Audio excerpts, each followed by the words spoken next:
I hope you can hear me. Yeah. Do you want the microphone? No, I prefer not to.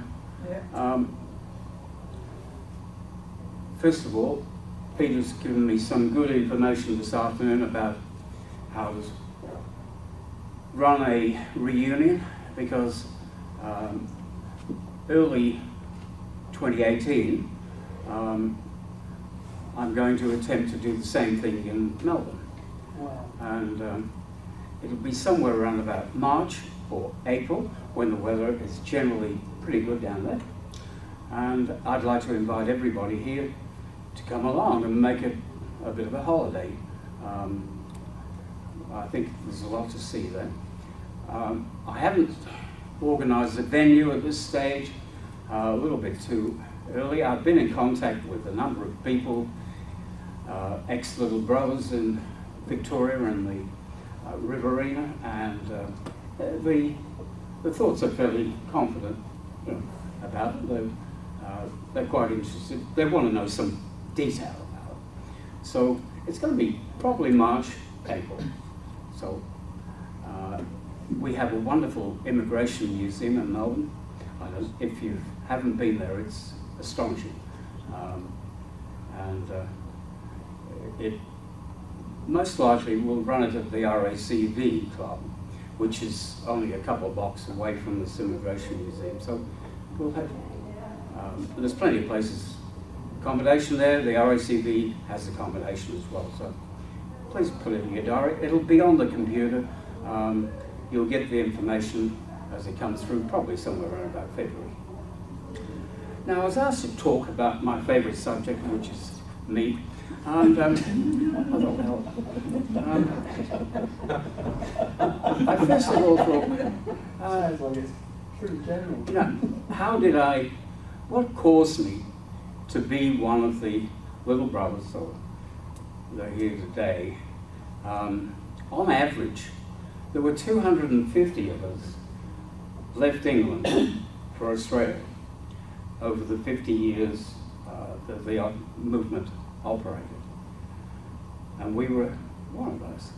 Now, that's a very small number of people compared with a population of probably 50 million people. And then I thought, what caused me to want to move? So, okay, quick run through my early life. My first recollection was when I was about, it was Christmas Eve, 1940. I was born in 38. I was about 2 and a half, a bit more. And instead of going to bed that night, Dad and Mum hustled me into the space underneath the staircase. We lived in a terraced home in a place called Salford, which is not a very attractive place. It's adjacent to Manchester. It's only a couple of miles away. Anyhow, the reason for us spending the evening under the stairs was that there was an air raid. Next morning, we woke up, and the 2-story terrace house was a single-story home, and with, you know, daylight and ventilation and the whole lot. And so that was the end of that. Dad went away, a war effort, shortly after that, and Mum and I relocated to a country property, you know, on the way past Manchester on the Pennine chain. And we thought we would be safe. It was a farm. And we could see Manchester in the distance. At night time, you could see the lights of Manchester. And when there were raids, air raids, you could see the bombs being dropped and the explosions, something like 10, 15 miles away. On one particular night, Mum was a little nervous, and she said, we're going over to the main farmhouse, and we'll spend the evening there. We got halfway across, and it was dark, and the lady in the other house opened her door, and a shaft of light came across. Just at the time there was a plane flying overhead, and he saw two people, obviously, that he'd have a bit of practice with, and he shot at us. And I can remember this is about 1942, 43, something like that. And I can remember the bullets ricocheting off the cobblestones. So I started school in 1943, and I was a little uncontrolled. Mum and Dad wanted to emigrate, and in 48 their application was rejected. So Dad was a travelling salesman, and he took that somewhat literally, the title of that, and he travelled and travelled, and Mum and I travelled with him. I had one school until I was 10. Between the age of 10 and 13, when I started my last school and 10th school, I had a lot of school and different places all over the place. They were generally not in the best locations. I remember visiting or being at one school in Shepherd's Bush, probably about 1948, 49, and I was used to, being bullied, and I thought I'd take it on my own, and anyhow, I found out who was the cock of the class, and I gave him a belt in the mouth and told him my name, and at lunchtime he was waiting for me, and he said, "Here, what did you say your name was?" And I said, "Noble." And he said, "Oh, you're all right." He said, "You can join my gang then."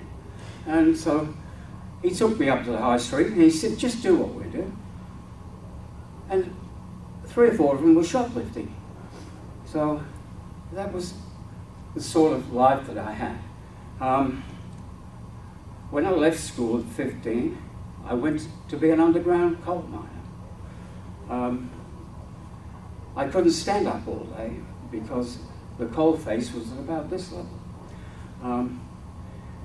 And so I had to get out of the bloody place. It was driving me mad. Mum didn't want me. I wanted to join the Royal Navy, passed an exam for it. She wouldn't sign the papers. Eventually one day, 1954, I was walking home from Manchester, and I passed the Youth Employment Office. And in there, on the window, was a brochure. Horsemen mustering cattle through a creek.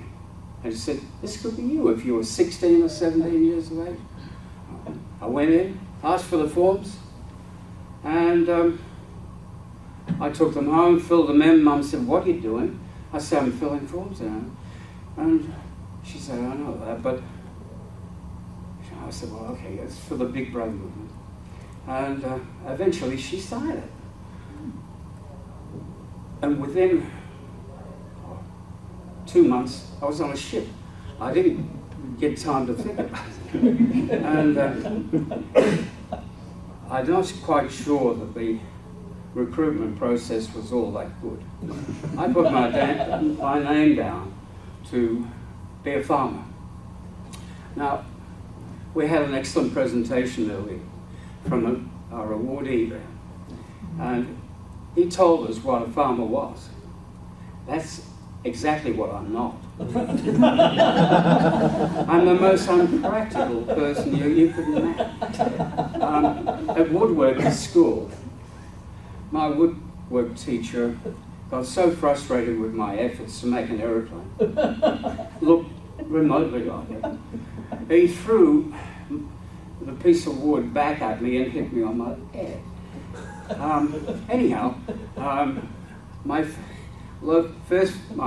first and only farm experience was out at Geraldry and Finley, and went there Sunday afternoon after train, and the boss said to me, "Do you like roast lamb?"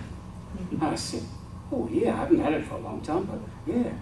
He said, "Well, here's a knife, and that's a sheep. And I said, I need a fork. He said, you're not eating it also. Now, I'll give you a little bit of advice, and I won't go into it, but eventually I did the job. And I threw up, I think, at the same time. My accommodation there at the farm was besides the horses. I had a straw mattress. I'd lived in the slums.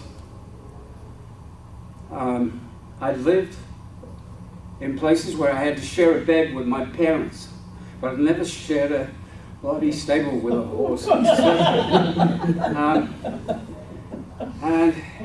I was riding home one night by the light of a hurricane lamp. There was no windows. There was a space for a window, but there was no glazing in it. And so the wind came through. And on this particular night, it was in the winter of '55, and it blew the hurricane lamp out. Many years later, I took my wife there. We made a visit, and I wondered whether I'd been imagining some of these things that had happened to me, and that was it really that bad on the farm. And I rang this guy up.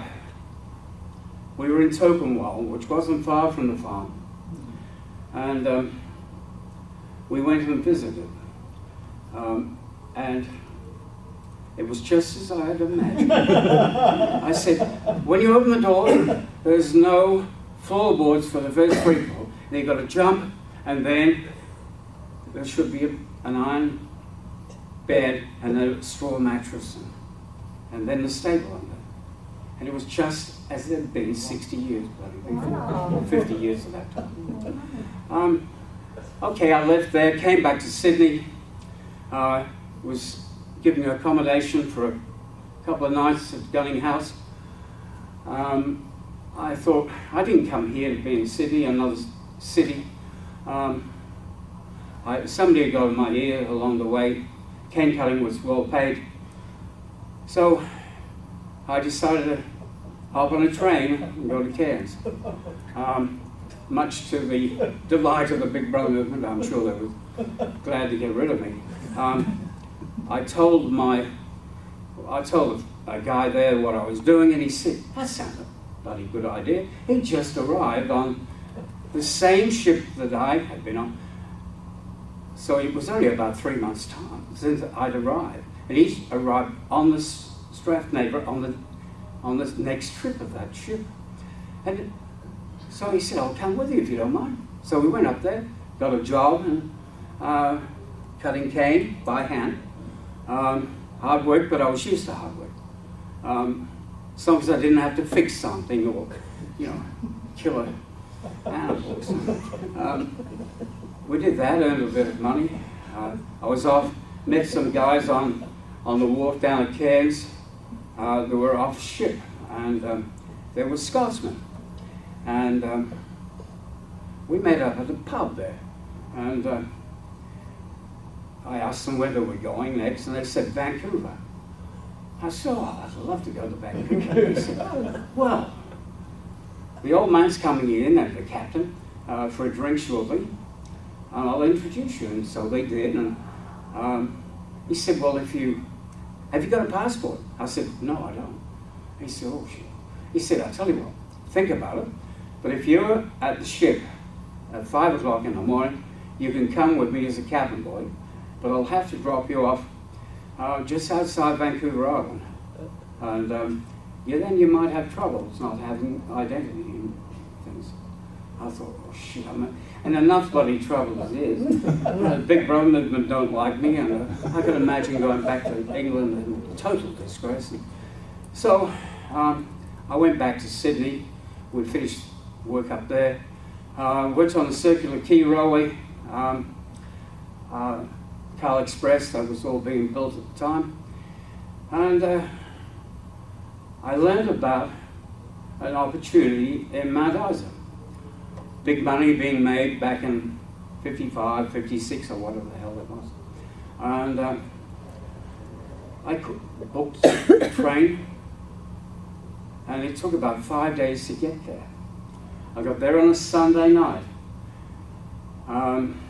No accommodation, so I slept on the riverbank, the Leichhardt.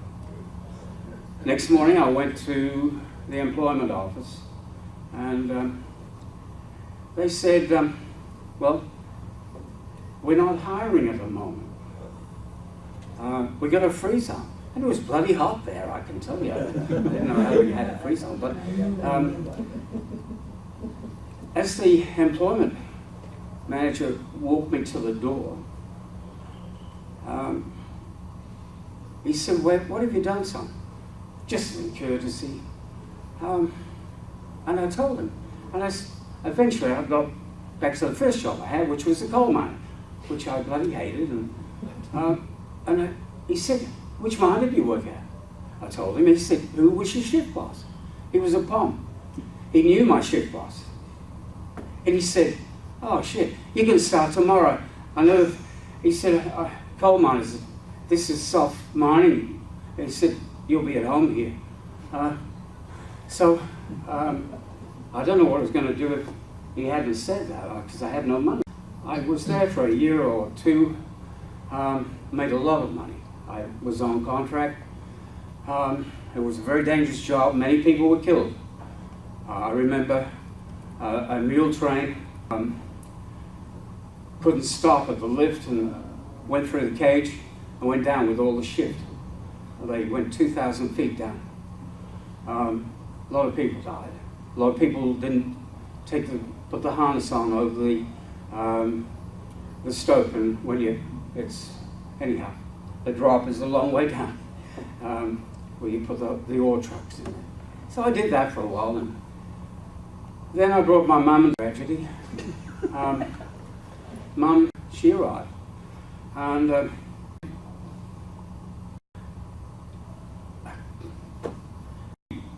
Sydney, and I don't know, lost track of time.